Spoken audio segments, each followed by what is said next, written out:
Iowa Senate Democrats broke the Republicans' supermajority, but by only one seat. We'll discuss the 2026 legislative session with the Senate Democratic Leader Janice Weiner on this edition of Iowa Press. Funding for Iowa Press was provided by Friends, the Iowa PBS Foundation, the Associated General Contractors of Iowa, the public's partner in building Iowa's highway, bridge, and municipal utility infrastructure. The Bob and Doreen Sheppard family, proud supporters of educational programming seen only on Iowa PBS. Banking in Iowa goes beyond transactions. Banks work to help people and small businesses succeed. And Iowa banks are committed to building confident banking relationships. Iowa Banks, your partner through it all.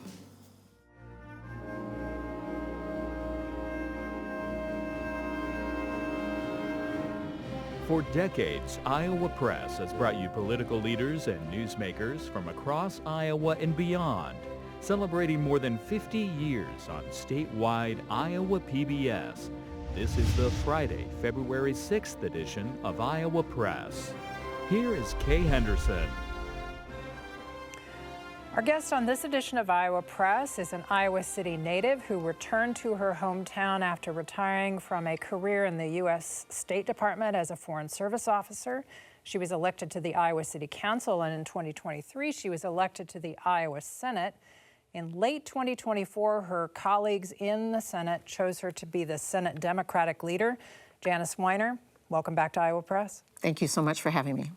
Joining our conversation is Stephen Gruber-Miller of the Des Moines Register.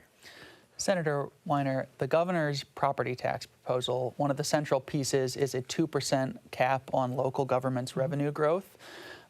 You were, as Kay mentioned, a member of the Iowa City's City Council. How would you have managed the city budget if that 2% cap were in effect? If there were a 2% cap in effect, it would have been very challenging to deal with some for example, with public safety and negotiations for their salaries and retirement. And one of the challenges with putting, in some ways, an arbitrary number on is that no two cities are alike, no two counties are alike. Each of them have their own distinct needs, and basically, if we're going to end up with property tax reform, we should end up with something that takes all that into account and is sufficiently flexible. So, do you have a number in mind, or are you saying that picking a number is the wrong approach? I don't have a number in mind, and in part that's because I have no idea yet what we're going to see in terms of legislation before us. You mentioned the governor's proposal. There are 3 Republican proposals currently before the legislature, one in the House, one in the Senate, and as you mentioned, the governor's. The House has done subcommittees on 2 of them. We haven't seen a subcommittee yet in the Senate.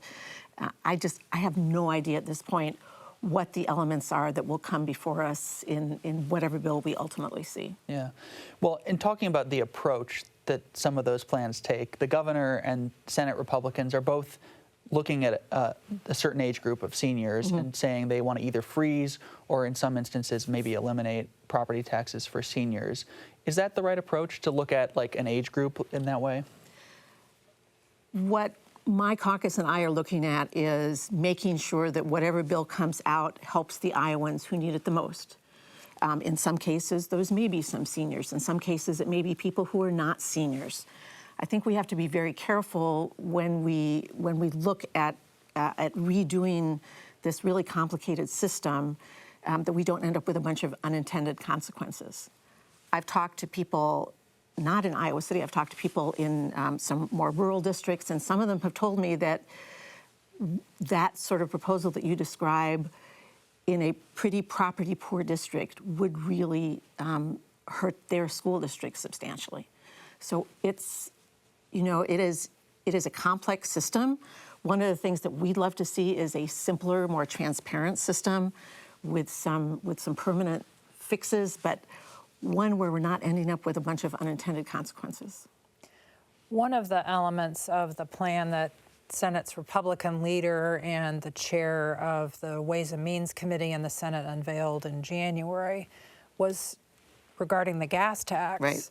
And raising it and indexing it for inflation so the legislature would never again be forced to vote to raise the gas tax.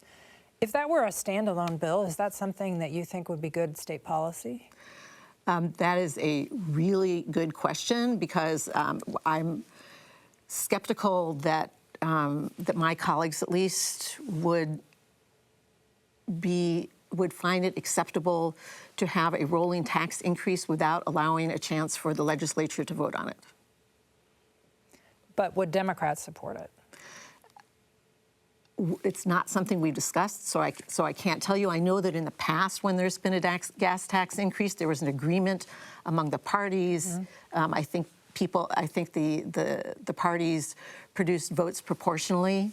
But we haven't discussed it at all, so I can't tell you if something like that would move and how many votes they would get from us. But I'll admit I'm highly skeptical it would happen in an election year. There's also something called a local option sales tax, and it's 1%. And this proposal that Senate Republican leaders have advanced would let local municipalities raise a local option sales tax 0.5% with the vote of the people, to make up for having a cap, this 2% or 4% or whatever it might be cap. Again, is that something that you think would be helpful for municipalities to have another route to collect taxes from another source? I mean, I think most municipalities around the state already have lost. I know that the three largest cities in Johnson County just voted in this past fall, and we were some of the last. It has a lot of advantages. I believe that half of it also has to go toward property tax relief. So even if they were increasing the amount, there's that would also a half of that would still need to go to property tax relief. And when you are raising sales tax, that is the most regressive tax. And so we would be putting more of the tax burden on the people in the state who can least afford it, working Iowans. House Democrats released a property tax relief plan in early January. Will Senate Republicans release a plan before debate starts in earnest on the Senate floor? You're asking if the Senate Democrats will release a plan. We don't intend to release a plan. We will be looking at the various elements of the different plans that are on the table. For us, it's really important, as I said, that it be transparent, that it be simpler, that it help the folks who really need it, and that people in their communities have a voice in what their communities are going to support, so that we're not, really strapping cities or towns, and that the voters there really have a choice. I want to ask a few questions about eminent domain and carbon pipelines. As you know, Republicans are still trying to find some agreement on this topic after Governor Reynolds vetoed a bill that got to her desk last year. So Senate Majority Leader Mike Klimisch has proposed widening the corridor where pipeline projects can be built to allow them to talk to more landowners and theoretically avoid landowners who are unwilling to give access to their property, so that there would be less need for eminent domain. Curious if you feel like his proposal has enough protections for landowners. Some of the criticism has been that it would still allow for eminent domain. I believe that Senator Klimisch's proposal probably would still allow for some eminent domain. But, I mean, if we stand back and look at this, it feels a little bit like Groundhog Day, which we just passed. We have the one bill passed in the House, which we've already seen will never see the light of day in the Senate. I'm not sure yet if the majority leader in the Senate has the votes to pass his bill. I don't know what a final solution is going to look like on a final, what a bill might look like on this. I would have preferred, particularly after the governor's veto, our Republican colleagues on both sides of the rotunda had plenty of time to sit down and come up with a compromise that would work for both of them. And they didn't. So we are back essentially where we were before we even debated in some ways last year. And people deserve an answer on this. But I don't even know if anything is going to pass this year. You mentioned not knowing if Senator Klimisch has the votes for his proposal. Has he or his staff approached you at all about Democratic votes? And if he does, what would it take for you to provide some Democratic support? He has not approached us. And if and when that happens, we will have that conversation. So I can't tell you what the result would be right now. Sure. Last week on the show, your House colleague, Brian Meyer, said that this pipeline should be built and that he thinks that there's a majority of people who want to see the Summit Carbon Solutions pipeline built in Iowa. I'm just curious, as we talk about bills on eminent domain and restricting certain things, what is your view of Summit's project? Do you think it should be built? All I can say is that what we're looking at this year isn't what we looked at last year. And I'm not going to, because we don't have a caucus position on this at this point, I'm not going to say what ought to happen. I do think that Iowans deserve a vote on this, and they deserve clarity on it.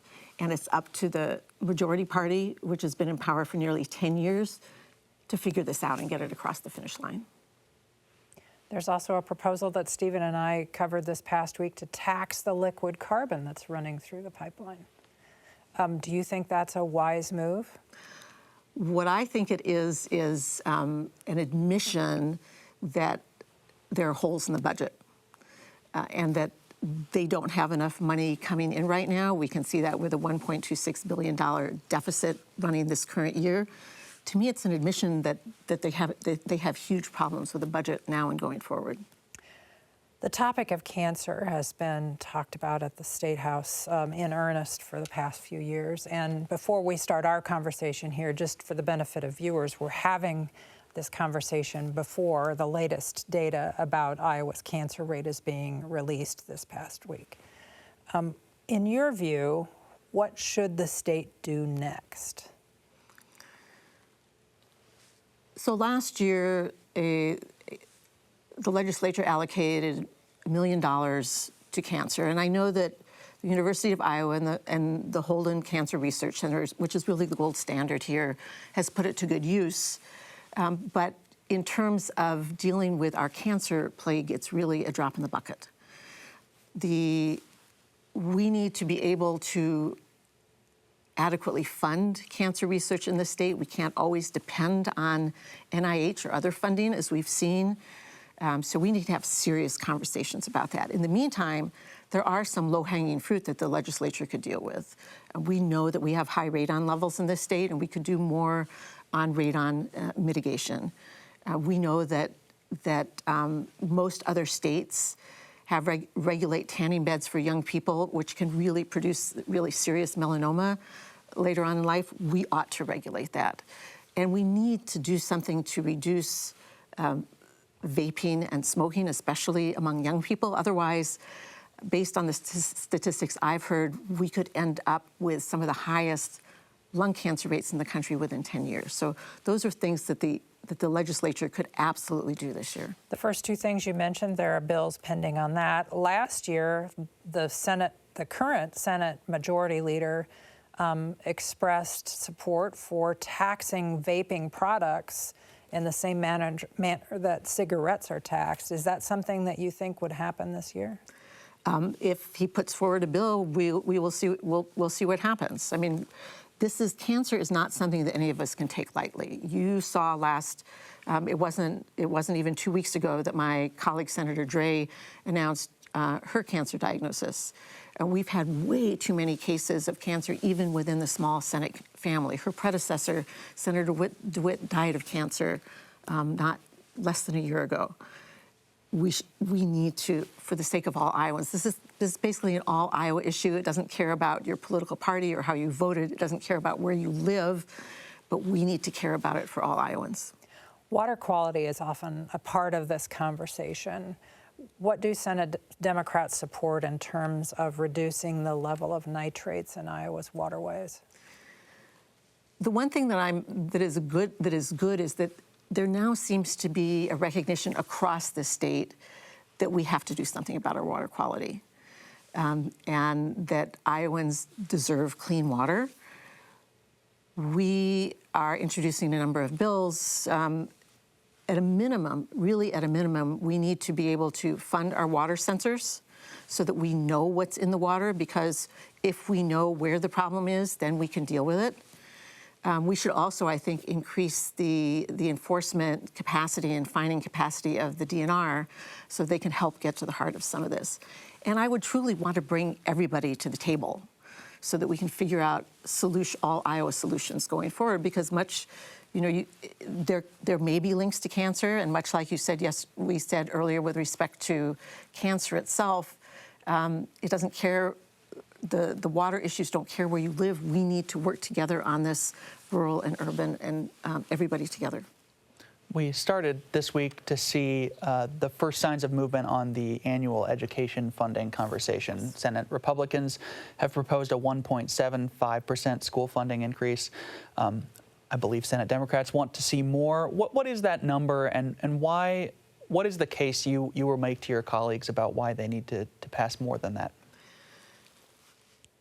So whether it's 1.75% as the Senate Republicans have proposed, or 2% as the governor has proposed, and I don't know if the House Republicans have proposed anything yet,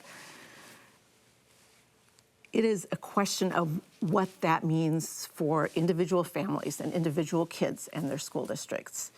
And if you fund at a level that low, that's well below the current rate of inflation, what we're going to end up seeing, and I've talked to people in my own school district and school districts in more rural areas, are cuts to teachers, cuts to computer science, cuts to STEM. We just saw a 100-year orchestra program get cut in Boone. I heard that there are some school districts, or at least one school district, may be considering putting 2 grades together. This will have a real impact on our children's education, and we ought to be. It should be a proud Iowa tradition to invest in our kids, to invest in our schools, and particularly in our public schools that educate 90% of our children. This is not investing in our schools. This is barely getting by. So a few minutes ago, you mentioned the state's budget situation, where currently the state is spending more than it's receiving in revenue. How do you square those things to be able to make that investment in education? I don't see how we move forward as a state and bring more people into the state and grow our economy and grow our tax base if we don't have a really top-notch public education system. There's currently a lot of money, something like $340 million this year being spent on the voucher program. I would like to see that redirected into public schools, because at base, public money is for public schools. There are also proposals in the House of Representatives where there is now a House Higher Education Committee that would deal with the Regents institutions. And as previously mentioned, you live in Iowa City, home to the University of Iowa. One of them would create a tuition guarantee program, whereby if a student enters the University of Iowa in the first year and pays a certain tuition rate, they would pay that rate for 4 years. Do you see that as something that would be helpful for parents and students to prepare for higher education? I mean, the concept may be helpful, and I certainly understand the need to bring down the cost of higher education. I just really worry about the impact on our institutions of higher education, the Regents universities. State funding has gone down by, over the last decades. It used to fund virtually about 2/3 of the cost of running the universities. Now that's flipped upside down, and it's tuition that funds 2/3 of the costs of running our universities. Something like that, or a tuition freeze, really risks cuts and fewer young people coming to our universities. We've seen that in other places, including at Drake when they tried it. I don't think it's a recipe for success. There are possibilities for scholarships from the endowment and other places. We need to find a different solution. One of the governor's proposals this year has to do with codifying an executive order she passed on anti-Semitism, and it requires Regents universities and schools to submit a report about anti-Semitic actions. This bill started moving in the House this week. It got some pushback from some folks who traveled from Iowa City who were concerned with the definition of anti-Semitism that the bill uses, that they said that they were concerned it would conflate criticism of Israel with anti-Semitism. I'm curious if you have looked at the governor's proposal or what you, whether you would support it. I have not looked at the governor's proposal. I heard about it briefly this morning for the first time. I haven't seen it in the Senate. We'll look at it, obviously. But there is freedom of expression enshrined in the First Amendment of the U.S. Constitution and our Constitution. We have to be very careful when we go about looking at basically mandating reporting. There's a stimulant called kratom that comes from the leaves of a tree that's basically native to Southeast Asia. And the Iowa City Council a couple of years ago considered age limitations on the businesses in Iowa City that sell kratom. A committee in the House and a committee in the Senate have advanced bills to ban it. In the past year or so, there's been a synthetic version of it that is far more powerful. People say they use it for pain relief and other methods. Others say it's highly addictive. Do you think the state should ban kratom? I think the federal government should look at it. I think this is a federal issue. I know that these bills are moving forward, but I think the best course of action would be for the FDA and perhaps the DEA to look at it and come out with a nationwide standard. There have been several bills this year and in recent years on vaccines. You know, many of them, some that have passed the Senate, that expand exemptions or reduce requirements. A House committee is moving forward a bill that would say you don't have to be vaccinated to attend school. I'm curious what you think of the impact of some of these proposals is broadly. I mean, when we look at what we've done in the state over the past year, my Senate Democrats and many volunteers knocked doors literally from the Mississippi River to the Missouri River. We never heard anybody ask for anything like banning or getting rid of vaccine mandates. What we heard them ask for was help with housing, help with childcare, help with the quality of our public schools, help with our cancer rates. We're even seeing schools close for a day or two right now because of high levels of influenza. I'm a believer in science. The science behind vaccines is clear. It protects the kids, it protects the teachers, it protects vulnerable members of society who can't be vaccinated, and it prevents a lot of unnecessary deaths. A bill that would forbid smoking on the casino floors has failed in a Senate subcommittee. It advanced in a House committee, but it seems like that's where it will die. What's your view of smoking at the state's casinos? Smoking's not allowed at any of the neighboring states' casinos except for Missouri. I mean, I think there is some bipartisan support for that, as we saw on the House side. It brings me back to cancer. I don't think that workers should be exposed to secondhand smoke, personally. I can't tell you how other people in my caucus would vote, but at some point, I think we should take a look at a proposal like that. It's Iowa Press, so we are legally required again to ask you about the caucuses. The Democrats are proposing to make Iowa among the early states in 2028. They're going to make that case. Do you think Iowa needs to be the first state, or would being within the early states, would that be sufficient? I think Iowans need to continue to make the case as to why we're a bellwether. And my caucus really did make the case over this past year in 3 special elections about how important organizing is at the county party level, about how important it is to run really good candidates rooted in their communities and to get people out doing grassroots work. I'm not an expert on the caucuses, but I am at this point an expert on how crucial it is that all 99 of our counties be organized, and that we often are a leader in that way. When Mike Zimmer got elected to the Senate, just over a year ago. It was literally 1 week after the inauguration in a blue-collar rural area. When Caitlin Dray got elected to the Senate this past August in sort of a Republican-leaning urban-suburban area, we saw the same thing.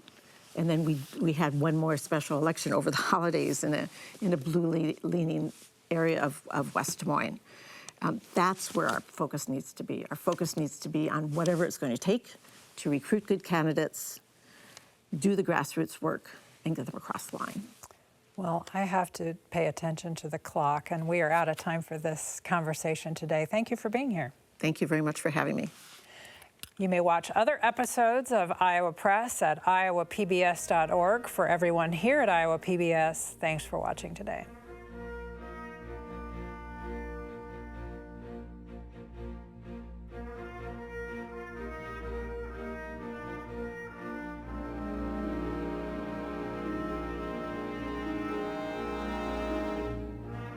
Funding for Iowa Press was provided by Friends, the Iowa PBS Foundation, the Associated General Contractors of Iowa, the public's partner in building Iowa's highway, bridge, and municipal utility infrastructure.